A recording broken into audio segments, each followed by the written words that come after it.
Hello, YouTubers. Reloading Bench back with you once again, and this is reloading related content.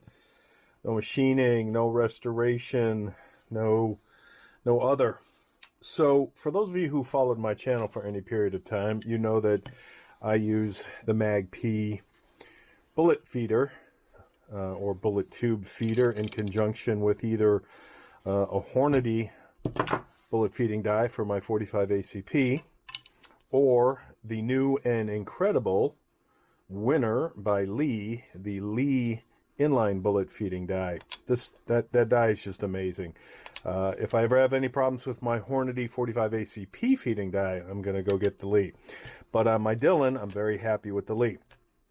The problem is, and now that I have a lathe and am looking at a mini mill, maybe I will machine something myself to solve this problem.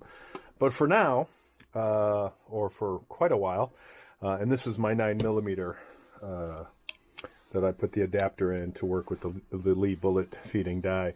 So this will not work with this 45 ACP. So this is for demonstration purposes only. So when I have a bunch of 45 ACP bullets,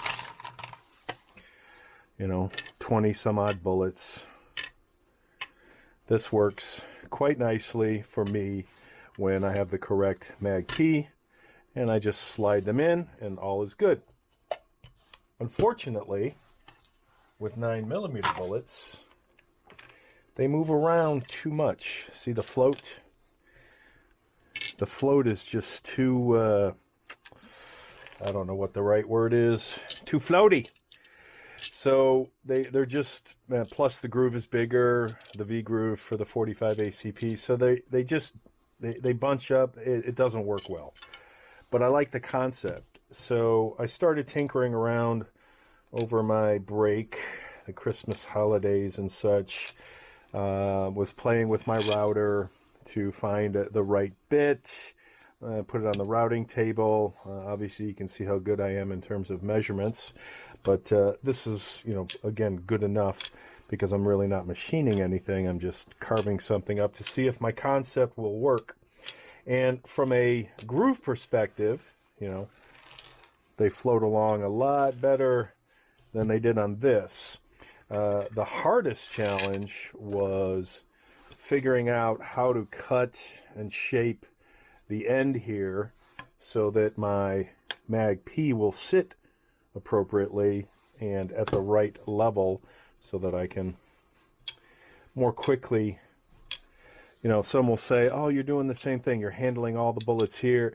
That is true, but it's in a much quicker fashion to grab a handful of bullets, dump them on here, quickly orient them, and then, and this won't work because I'm on video, and then slide it into, yeah, of course it won't work because I'm on video. Worked flawlessly when I'm not on video, but you get the idea.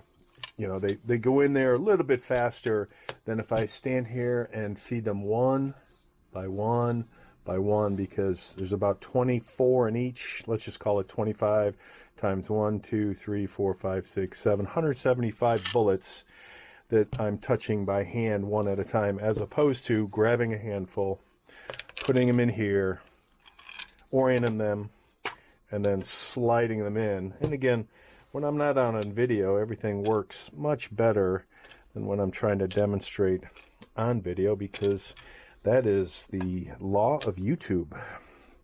The law of YouTube. There we go. So it does work. Is it perfect? No. But I'm not going to be getting a bullet feeding die, bullet feeding solution, electronic bullet feeding solution, because of space, noise, and cost.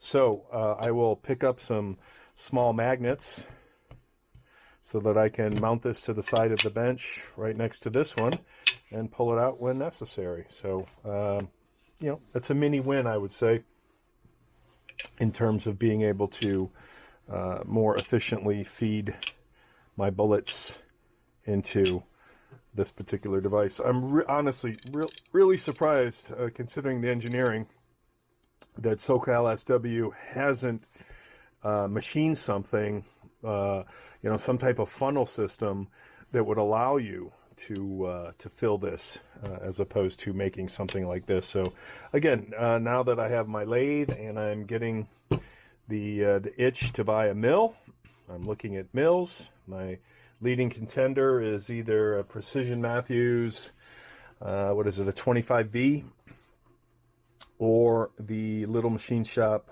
High Torque 6450. They're all made overseas, probably by the same company, so it's just one name slapping it on top of another name. Warranty may be a little bit better one than the other, but I don't need anything big, so you know, kind of like the lathe, start small and work my way up if that is actually the case. So maybe something will get milled here, but for now, this works. And you know, an afternoon of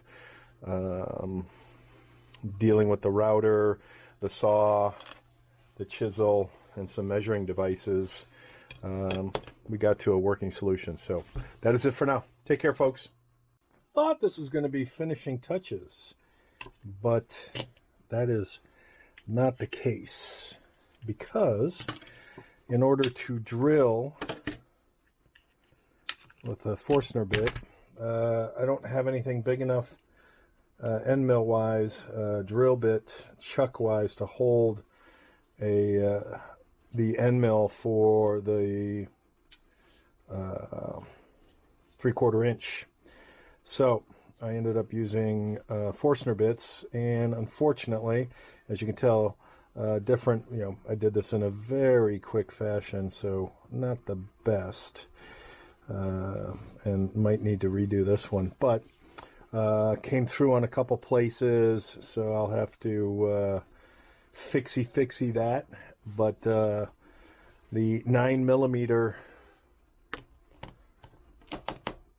Mag-P bullet feeder hopefully is near done.